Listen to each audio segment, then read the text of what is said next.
Alhamdulillah. Dan setelah mengetahui demikian lantas anda meninggal bercampur gaul dengan mereka kecuali perkara yang tidak dapat tidak. Urusan-urusan yang berkaitan yang mana perlu barulah kita bergaul dengan manusia. Uzlah nombor satu penting uzlah menyisihkan diri daripada tiga perkara. Nah, pertama bebas dalam kesibukan dunia yang melalaikan akhirat. Itu kita kena jauhi. Apa-apa yang menyibukkan kita sehingga kita melalaikan akhirat, la tulhikum amwal wala auladukum. Ya, wahai orang beriman, ya, maka hendaklah kamu, janganlah kamu tadi ini dilalaikan. La tulhikum amwalukum wala auladukum. Dilalai oleh harta benda kamu, anak pinak kamu. Diperingatkan untuk imam pada rakaat kedua surah Munafiqun hari Jumaat. Kita tak buat ada panjang, surah itu panjang, ya, ikut keadaan masyarakat sekarang sudah tidak sesuai. Bukan ayat itu sesuai, masyarakat kita tak sesuai. Kena ikut masyarakat lah, orang nak dia kerja. Imam baca panjang-panjang. Nabi baca rakaat pertama surah Jumaat, rakaat kedua surah Munafiqun. Ya, dulu ni masjid-masjid dulu tutup imam saya ingat lagi lah. Nanti bawa surah tu juga tapi dia ambil tang hujung ya. Ya ayyuhallazina amanu idza nudiya lis-salati fi yaumil jumu'ati fas'au ila dzikrillah wa dzarul bai'. Dia dekat tu ya. Rakaat pertama, yang kedua, ya ayyuhallazina amanu la tulhikum amwalukum wala auladukum. Dia ambil semua di bawah, dia ikut-ikut. Nak bagi hasil juga sunnah Nabi. Dan rakaat pertama surah Jumaat, rakaat kedua nak baca satu surah. Saya cuba bawa juga satu surah Jumaat. Kita bagi dua. Pun orang kata dua. No, dia tunggu je kat tangga tak nak balik habis Jumaat. Ustaz cakap sikit. Ustaz baca panjang sangatlah. Saya tak nak berdiri lama. Saya kata tak nak berdiri dulu lah. Tak mengaji bab tu. Mengaji lah fiqah tu di dalam sikit. Nampak tak mengaji yang tak main. No. Saya baca surah Jumaat takkan panjang, kita bagi dua. Bagi dua. Ya, bukan bawa satu rakaat saja. Bagi dua. Pun kena dua. Masjid baru nampak. Ramai dia tu sekali sembahyang dekat 4,000 orang sembahyang tu ya. Dia tak dapat tidak. Dia seorang tu. Ustaz panjang baca ni, saya tak boleh berdiri lama tau. Hang tak boleh berdiri duduk lah. Apa salah? Nampak? Tadi anda hilang lemak panggil berdiri balik. Tak ada apa. Tak batal. Bukan susah. Ilmu tak kata apa. Ilmu tu kena ada. Tapi kacau tak imam buat apa. Aku boleh ikut hang, tak baca surah, tak baca, boleh ikut je. Layan dia. Oh saya nak kerja Ustaz. Tapi lah kerja. Nak buat juga. Nampak? Dan sunnah kita kena bawa sunnah juga. Ataupun kita bawa surah Sabihis dengan Al-Ghashiyah. Dua-dua ni sunnah Nabi. Di Mekah dia bawa surah tu. Di Mekah imam-imam di Haram Madinah hari Jumaat bawa surah apa? Ya. Kalau bawa surah Jumaat dia bagi dua. Surah Munafiqun dia bagi dua. Ataupun Sabihis dengan Ghashiyah. Dia tak bawa surah lain. Itu tu imam-imam di Haram Madinah tu. Kita di sini belum hafal Quran lagi pun dah tinggal. Bawa surah-surah lain, ayat lain kadang tak dalam. Dia tak faham surah tu ada kaitan dengan hari Jumaat. Dia punya kaitan papat hari Jumaat ya. Dia tak faham. Itu artinya Jumaat tu hari raya lah. Hari raya lebih besar pada langit dan bumi. Hari raya langit bumi itu hari Jumaat tu. Ya. Hari raya langit bumi. Kita sembahyang Jumaat, satu Jumaat Allah Taala terima seolah-olah haji mabrur. Itu dia. Tentang balik rumah tengok cermin rumah berseri. Kalau berseri tu mabrur lah, dapatlah sembahyang Jumaat. Turun-turun duduk garat begitu juga. Habis-habis sembahyang Jumaat boleh tengok muka kita berbeza tau. Macam orang balik Mekah kan. Orang balik Mekah kan muka ada berseri. Balik-balik adan. Ya. Balik berlegah tahan agak 2 minggu. Lepas tu tengok Raja Lawak habis. Hilang. Balik-balik 2 minggu tu bukan berseri. Ya. Tengok Raja Lawak habis. Hilang berseri. Lepas minggu ketiga buka. Dorang lah.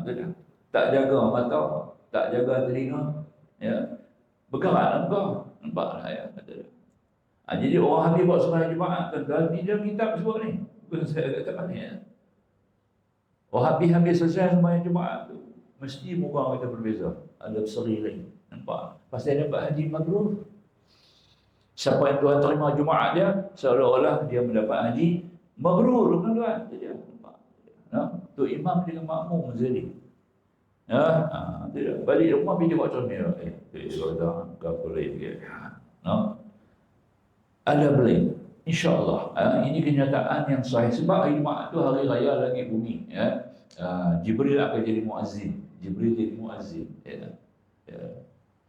Mikail baca khutbah.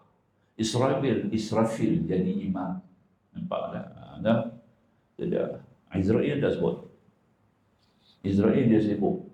Dia kena jarak semua manusia setiap masa. Mana ada masa nak jadi imam, dia jadi makmum je lah. Nampak tak? Imam dia, muazzin dia Jibril AS. Nanti satu hari saya baca kitab yang mendengar, kitab Arab. Tak Melayu tak ada. Dia akan jadi muazzin. Apabila selesai azan Jibril akan doa kepada semua muazzin di atas muka bumi. Nampak? Jibril akan doa kepada semua muazzin di atas muka bumi ini. Mikail membaca khutbah. Supaya dia jaga makan minum kita, perjalanan darah kita, degup jantung kita, denyut nadi kita. Mikail jaga. Itu bawah wilayah dia lah. Portfolio Sayyidina Mikail AS. Ya. Tu, ni roh kita ni jaga ni. Darah kita berjalan ni, otak kita. Portfolio tu di bawah Sayyidina Mikail. Sebab tu dia kena baca khutbah. Kemudian yang jadi imam Sayyidina Israfil. Sebab dia malaikat yang paling besar. Israfil paling besar, tuan-tuan. Sebab seluruh dunia langit bumi ni ada dalam trompet dia. Tu dia. Dia besar mana? Seluruh langit bumi ni, kecuali aras, kursi, luh, mahfud, kalam tak masuk lah. Itu lain, tak masuk. Lain daripada makhluk-makhluk ni, ada dalam trompet. Dalam sonai, trompet Sayyidina Israfil. Dia besar lah. Trompet dia besar daripada langit bumi. Dia besar lah, dia pegang trompet. Bayangkan tengok, maka tu dia akan jadi imam. Dia akan jadi imam. Mikail baca khutbah. Lain sebab jadi makmum termasuk Israel. Israel malaikat yang paling penyayang. Jangan takut lah. Nampak ya? Cukup sayang dekat manusia. Lepas tu dia kena round tiap kali masuk waktu, dia kena round seluruh dunia. Mana ada manusia, Israel akan pergi round tengok kita. Nampak? Dia nak tengok siapa? Dia yang sembahyang di awal waktu dan sembahyang sekurang-kurang dalam waktu ikhtiar. Dia panggil Israel nak pergi tengok. Ni dia ada tengok kita main. Dia tunggu Isya pula. Sampai subuh dia tunggu besok pagi. Lepas subuh baru rest. Dia tak nak sembahyang lah. Nampak? Zuhur dia main pula Israel. Maka tu ulama mengatakan Israel malaikat maut tengok kita sehari 70 kali. Bukan 70 tu 70 mengikut kaedah matematik. 70 tu sentiasa. Kalau bahasa Arab kata 70 tu sentiasa dengan kita. Dan siapa-siapa yang sembahyang di awal waktu, yang sembahyang kurang-kurang waktu ikhtiar, maka Israel akan talqin dia bila nak mati. Itu dia. Israel ke talqin surga. Bukan tu imam yang talqin. Bukan saudara kita dekat-dekat yang talqin. Israel sendiri yang talqin. Nampak tak? Bagi orang yang nak mati, orang tu dia sayang. Pasal apa? Orang tu sembahyang di awal waktu. Nampak tak? Sembahyang di awal waktu dan paling-paling dia waktu ikhtiar. Waktu ikhtiar ni maknanya dia cuba ikhtiar awal waktu tak boleh sembahyang. Masuk waktu curi. Jenuh berulang bila ia. Mana ada nak sembahyang tak? Tapi dalam otak benak fikirannya, dalam jiwa dia duk bimbang, ya Allah, aku tak habis sembahyang lagi ni. Dohong tak buat lagi ni. Ya Allah, dohong tak buat lagi ni. Macam mana lah perut ni nak kacau ni bila aku nak sembahyang ni. Elok ambil wuduk, nak ceri pula. Nampak ya? Sampailah sampai berjalan sampai 1 jam, barulah reda perut, baru sembahyang. Orang ni juga seolah-olah sembahyang di awal waktu. Dia panggil waktu fadilah. Dan buka dalam Bahrul Mazi, juzuk yang juzuk yang kedua ada sebut ni. Ni awal waktu ni. Sembahyang dari 5 waktu dia pecah banyak waktu kan. Ya. Tu dia punya lebih. Mau dah punya tu. Nah, Israel mentarget sendiri tu. Payah nah. Dia target Saudi Putih syurga insya-Allah. Dia takkan target pada orang yang tak jaga waktu dah. Antu hampa target sendiri sama apa lah. Nampak? Dia duk tengok apa selalu, nampak mental game dia. Nampak tak? Kalau dia tengok Allah selalu, dia ingat Allah selalu, dia panggil Allah tu, dia orang ingat Allah lah. Maka patut wajar VIP lah orang ni. Maka Israel lah yang akan target. Tuan-tuan tengok di mana abang ni? Buka dalam Fadilatus Sadaqah. Kitab ni orang tabligh suka baca. Tabligh. Ya. Fadilatul Amal kan? Fadilatul Amal dalam tu ada Fadilatus Sadaqah. Tuan-tuan buka kitab tu baca. Ya. Syekhul Hadis Maulana Abu Zakaria Kandahlawi. Syekhul Hadis dia tulis kitab tu. Bukan cara orang tulis lah. Dalam kitab terdapat Fadilatul Sadaqah. Yang tabligh suka baca tu, belilah kitab tu di rumah baca. Nah. Dalam kitab tu ada sebut saya baca ni Israel Metal Gain ni doanya. Tu nak kita biasa ada kitab Arab lah. Cari tak jumpa lah. Kita cari dalam apa nama Daqiqul Akhbar. Dan tu ada sebut. InsyaAllah. Sambung sambung sikit lagi. Jadi ini baru tamhid yang baca lah. Dan setelah mengetahui lantas anda meninggal campur gaul dengan mereka kecuali perkara yang tidak dapat ijab. Nak kerja kenalah. Nak menjaga kenalah. Bergaul dengan orang kan. Kita sebagai penjual atau sebagai pembeli. Antara dua. Kena bergaul lah. Kalau tak bergaul, macam mana nak beli barang? Aku nak lari pada orang tak mau pergi kedai. Pakai tak beli barang, dia tak masak, tak makan. Itu mana? Duduk tunggu buah terjuh di mulut aku sendiri. Mana boleh? Itu kena. Perkara yang kita kena berkomunikasi terpaksa tidak lah. Tidak, kalau tak ada pasal, jom hidup, pergi kena teh, tak payah. Di rumah banyak teh, tak payah. Tahu tak? Jom kita pergi nanti nasi lemak di rumah tak ada lemak tak apa lah, boleh juga kan. Kalau di rumah ada lemak tak payah lah. Tak itu lah. Kalau tak orang nak ajak minum teh, kopi di kedai kopi tak payah lah. Buang masa ya, lebih sembang kosong. Ya. Lagi berat, tolak dam pula, lagi haru. Tak itu ya. Lagi haru sia-sia larut. Kita jangan buat 3 perkara. Pertama, jangan buat kerja-kerja yang haram. 4 perkara. Pertama, jangan buat kerja-kerja yang haram. Jauhi yang haram, itu paling penting. Itu kena ada zikir, dia panggil zikir khafi. Zikir khafi ini ingat pada halal dan haram. Itu cukup tinggi. Zikir tu paling tinggi. Zikir khafi dia panggil cukup tinggi zikir tu. Sebab kita terdedah kepada berbagai-bagai perkara tambah-tambah di akhir zaman ni. Banyak perkara yang syubhat kita tak dapat kesan. Maka itu kena ada pertama sekali. Kita kena ada bimbang, khawatir Melayu kata. Khawatir, bimbang. Kepada yang haram. Kena ada zikir dalam hati. Ingat halal dan haram, ingat Allah. Ingat halal haram, ingat Allah tu. Sama ada dalam program ke, dalam segi makan minum ke, dari segi pergerakan, dari segi perkumpulan ke, daripada segi urusan-urusan kerja duniawi ke, semua tu kita kena perhati, jangan jatuh dalam kancah yang haram. Itu dia. Itu paling nombor 1, zikir paling kuat. Jika ingat haram-haram, ingat Allah. Itulah ingat Allah. Ingat Quran, ingat Nabi. Itu yang pertama. Yang kedua, jauhi perkara-perkara yang makruh. Makruh tanzih, bukan makruh tahrim. Makruh tahrim haram lah. Makruh tahrim ni istilah yang dipakai kepada urusan asalnya makruh, kalau kita buat jadi haram. Itu dia kan.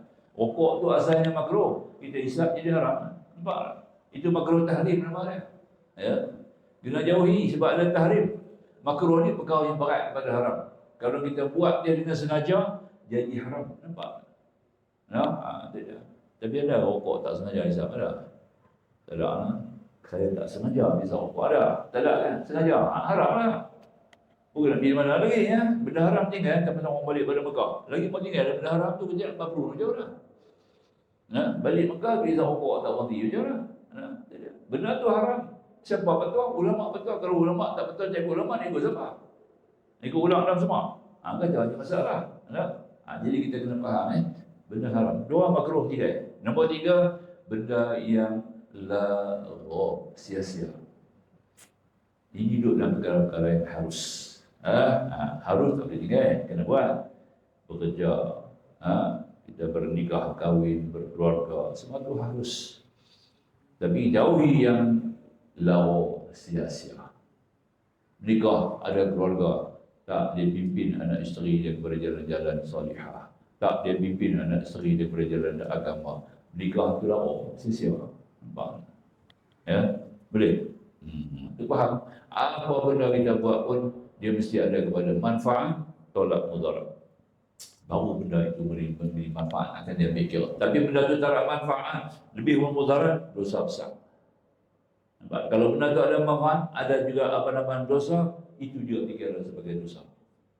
Faham Kan Tuhan sebut wa zama'anul khamri wal maisir. Bertanya kepada tentang judi dan arak. Qul fihima ismun kabir. Tuhan katakan dua-dua itu dosa besar. Wa manafi'un linnas. Tapi ada manfaat bagi manusia. Tidak. Manfaat dia saja. Duk celawu-celawu tak fikir banyak, lepas sikit.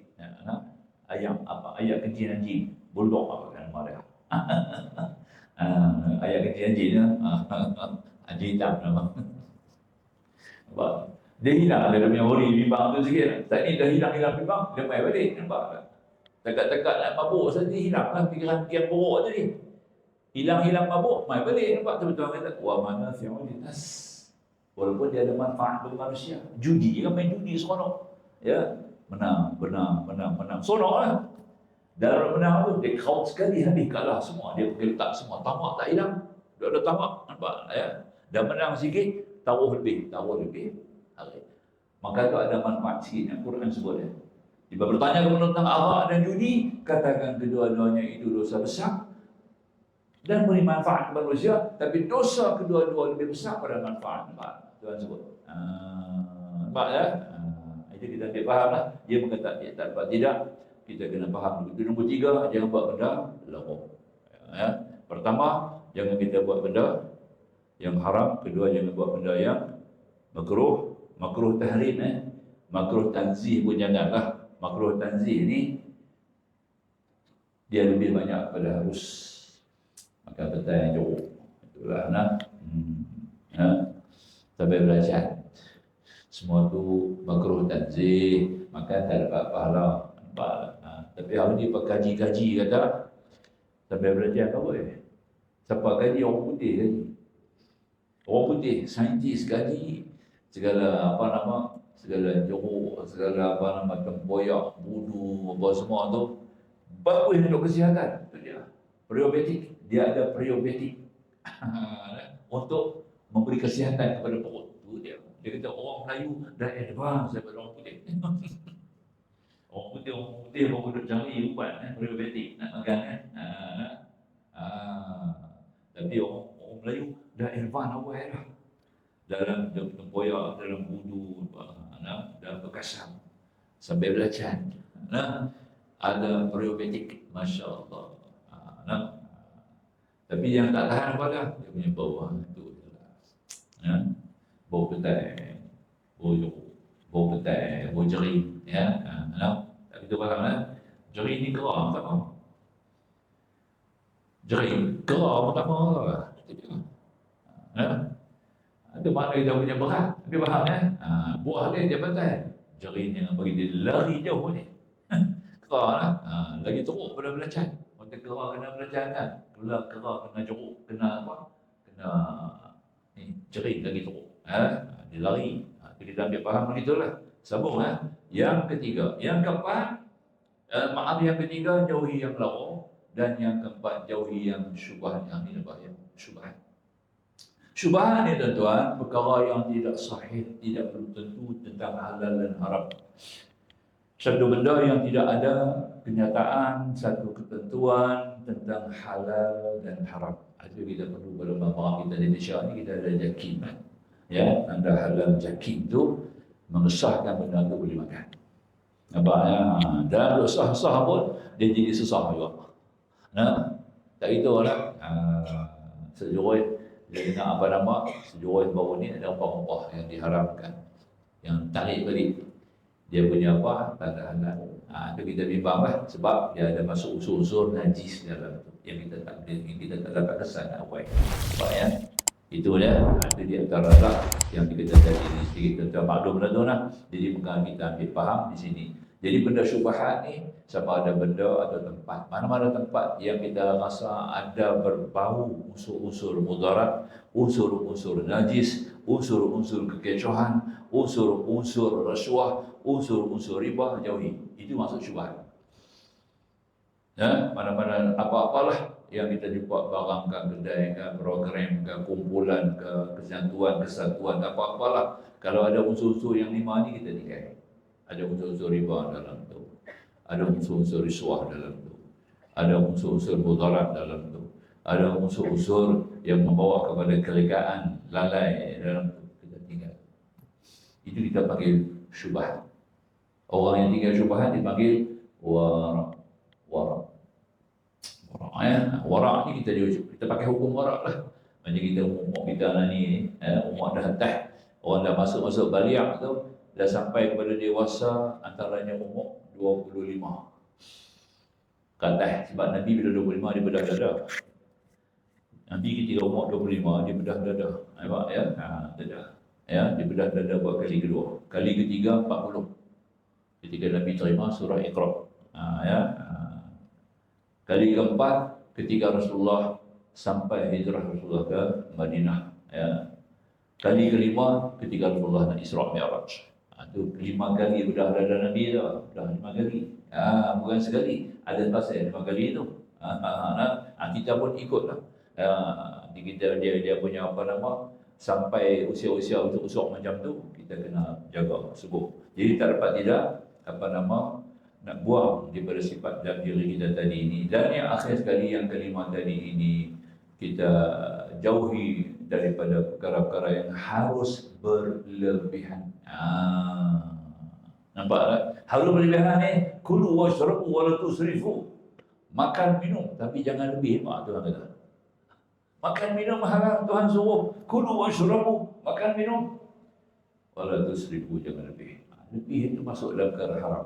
Nampak, dia tak sebut haram. Tapi bila kita langgar, perkara Tuhan kata jangan lebih. Nampak tak? Macam Tuhan kata Adam lah kan? Itu dah. Ya. Wa kula minha raghadan. Makanlah apa juga kamu nak. Hai sushi itu mah, di mana juga kamu jumpa makan dalam surga. Fala taqraba hadhihi sajara. Kedua-dua kamu jangan hampir pada ni pokok. Itu dah. Nampak tak? Semua pokok-buah pokok ni jangan dekat. Ada sebabnya. Kita pun jangan pokok apa kita jangan ambil pokok je lah. Pokok syahwat. Pokok syahwat ni dah kita suruh makan lebih. Nampak tak? Itu dia. Melampau. Bahasa Melayu kita orang ni melampau. Itu dia. Makan minum. Maka tu Nabi ajar orang bagi prinsip kami. Makan bila kami lapar. Perut sampai masa dia akan patuh kepada Allah. Perut ni makhluk Allah. Sampai masa dia akan minta makan. Itu artinya perintah Allah. Dia patuh kepada Allah. Dia makhluk yang patuh kepada Allah. Nampak tak? Ya, perut tak ada akal. Kita ada akal, dia natuk dia. Nampak tak? Bila kita tak patuh, lapar tak makan, dia diperah perut kita. Asid dia keluar, dia perah perut kita, jadi ulcer, jadi gastrik. Nampak tak? Siapa salah? Kita lah salah. Akal kita tak pakai. Aku bagi akal untuk takbir perut. Aku bagi akal untuk takbir mata. Aku bagi akal untuk takbir telinga. Tapi betul-betul tak pakai. Nampak tak? Nah, 5 lah. Akal, ikhtiar, waswas, kasab dengan idrak. 5 ni Tuhan bagi fitrah. Itu kita kena baca, kena bayar. Kita kena buat takat fitrah, kena bayar pada 5 ni. 5 ni Allah bagi akal ni. Besar 5 ni lah kita takbir dunia. Tak ada 5 ni kita takbir dunia tak ada takbir. Diri kita sendiri tak ada takbir. Pertama kita ada akal, kedua kita ada ikhtiar. Ya. Allah mukhtar, dia bagi kita ikhtiar. Rabbuka yakhluqu ma yasha'u wa yakhtar. Tuhan katakan. Ya. Allah Ta'ala yang menghendaki dia, kemudian Allah Ta'ala juga yang memilih bagi kamu. Wa yakhtar, dia pilih. Dia pilih kamu jadi hamba Allah yang mukhtar. Maka itu kita ada sifat ikhtiar. Bila ada ikhtiar, kita ada waswas. Alladhi yuwaswisu fi suduri nasi minal jinnati wan nas. Yang mundar-mandir dalam dada kamu, ya, sama ada manusia atau jin. Jin pun ada waswas, manusia pun ada waswas, mundar-mandir dalam dada. Bila ada waswas, mau tentang boleh pilih, ada choice. Nampak tak? Kalau kita ada sakit perut, kita ni kata waswas. Aku kalau makan cabai, makan nasi lemak, ada cabai, perut pun sakit lagi. Nampak? Was-was kata jangan makan. Nampak? Kut-kut aku tak makan, aku tak sakit perut. Nampak tak? Was-was penting. Tak ada was-was, tentu tak ada pilihan. Ya, jadi kambing. Hangmai pemerintah mana pun dia pegang rumput tu. Nampak? Ya? Pencen naik pun dia tak naik apa. Dia pegang rumput juga. Kita pencen naik kan? Bulan Jawa ni. Tu orang pencen kan, orang pencen tak dapat. Pejabat awak lah, berapa persen kan?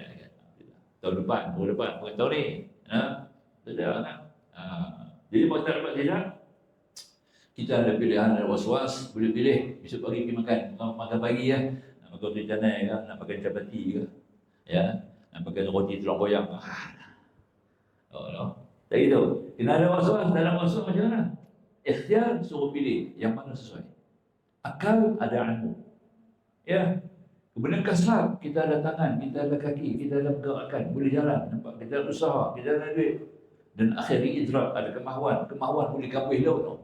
Kemahuan manusia besar, boleh kabuh laut, boleh buat satu pulau baru pula lah. Saudi buat hari ni, satu negeri, satu pulau. Pada satu bandar di Saudi, lebih besar, 6 kali lebih besar pada Las Vegas.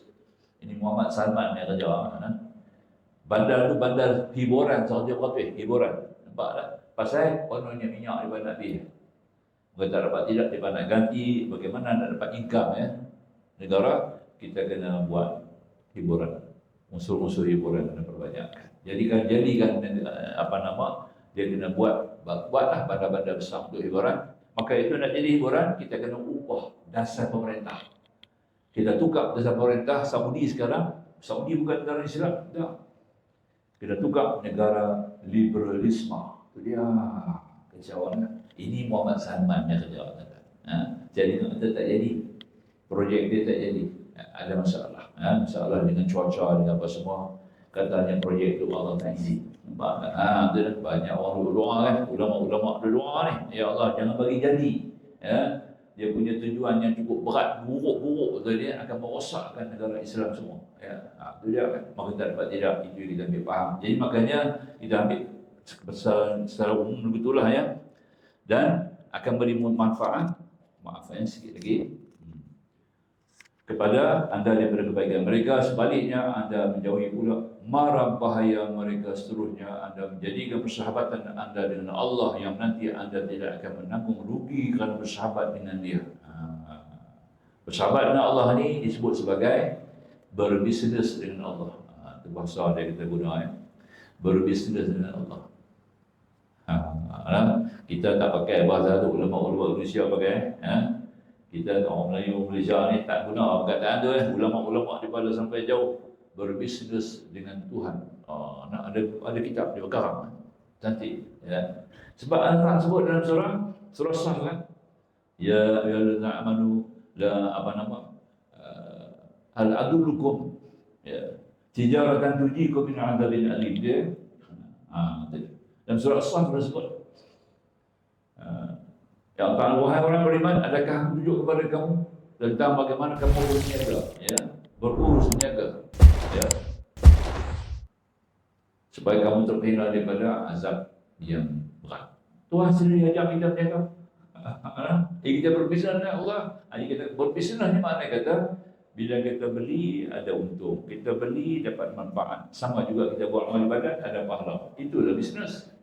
Nampak tak? Ya, barang siapa selawat atas Nabi sekali, maka Allah selawat atasnya 10 kali. Itu bisnes lah.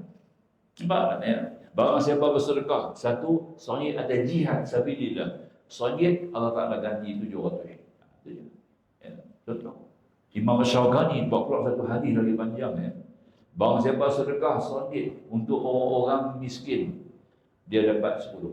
Barang siapa sedekah sahih untuk jihad sabilillah, bantu Palestin, ya, RM1 jadi RM700. Barang siapa yang bersedekah untuk orang menuntut ilmu, semata-mata ilmu, RM1 dapat RM100,000. Itu dia. Oh, dahsyat. Barang siapa bersedekah ya, untuk keluarga yang terdekat, RM1 dapat RM1,000. Itu dia. Barang siapa bersedekah untuk orang-orang alim, para ulama, nampak tak? Ya, bantu ulama ya, untuk menjalankan dakwah, RM1 RM900,000. Nampak tak? Ini siapa kata? Hadis Asy-Syaukani, ulama hadis. Tak ada siapa bantah hadis. Faham RM1 untuk orang miskin, kita dapat 10. Ya, RM1 10. Orang miskin bagi kita RM10. Untuk jihad sabilillah macam di Palestin tu, kita dapat RM700. Bagi keluarga kita, adik abang kita, susah-susah ya. Wa idza idil qurba, ya, RM1 dapat RM1,000.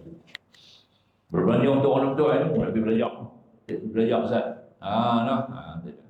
Dapat tambah ilmu akhirat, RM1 sama ada RM1,000. Tapi Mekah kena pergi lah. Dia tak sampai-sampai yang haram pula lah, dapat RM100,000. RM1 kita belajar untuk para ulama. Bina madrasah, bina sekolah-sekolah agama, ya. Bantu dakwah Islam. RM1 sama dengan RM900,000. Nampak? Turun-turun kubur kaya kita. Nampak di kubur dah, tahu tak? Sedekah ni tuan-tuan, jariah sedekah ni, dia punya pahala nampak di kubur. Turun-turun mayat kita dalam liang, nampak dah. Itulah harta kita. Yang kita tahu ni bukan kita punya. Hantar awal-awal kita punya dalam kubur. Nampak? Itu kita punya harta kita. Yang pusaka bukan. Yang kita tinggal pusaka bukan kita punya. Dia tak? Yang kita makan habis, besok dia buang lah. Pagi dia buang lah. Malam kita makan, besok dia buang. Baju kita pakai, besok kena buang juga, kena buka. Nampak? Nak mati, besok nak mandi, dia kena koyak pakai keluar dia. Tapi dalam kubur tak hilang, hantar dia awal-awal. Sedekah jariah ni buat dulu-dulu. Ada duit belanja untuk infak sabilillah. Yang tu kita punya. Nampak tak? Sebab dia akan kita jumpa balik dalam kubur kita besok. Ya? Sama juga orang kafirin. Nampak tak? Dunia dia juga akan pakangnya. Turun-turun liang tu dia. Kepingan-kepingan api neraka duduk tumbuh dia dah. Nampak tak? Bukan tidur atas kapet. Itu dia. Maka tu dia punya lung kena tebal-tebal. Lung dia kena besar-besar. Nampak tak? Bukan dia tak tahu. Mereka pun tahu sikit-sikit juga cerita tu. Tepiah-tepiah dia lah. Itu kita ambil faham begini lah. InsyaAllah tuan-tuan. Dekat tu dulu kita kata sambung lagi. Lagi 2-3 kali ke baru habis kitab ni lah. InsyaAllah. Jadi dekat dulu lah. Aku qawli hadza astaghfirullahaladzim li wa lakum. Akhirul kalam. Wallahu subhanahu wa ta'ala. Bismillahirrahmanirrahim. Alhamdulillahi rabbil alamin wa bihi nasta'in. Wassalatu wassalamu ala Rasulillah nabiyina Muhammad bin Abdillah sallallahu alaihi wasallam wa alihi wa sahbihi ajma'in. Subhanaka la ilma lana illa ma 'allamtana innaka antal alimul hakim. Rabbi shrah lana sadrana wa yassir lana umurana. Rabbana zidna 'ilman warzuqna fahma. Rabbana atina وفي الآخرة حسنة وقنا عذاب النار والحمد لله. السلام عليكم ورحمة الله وبركاته.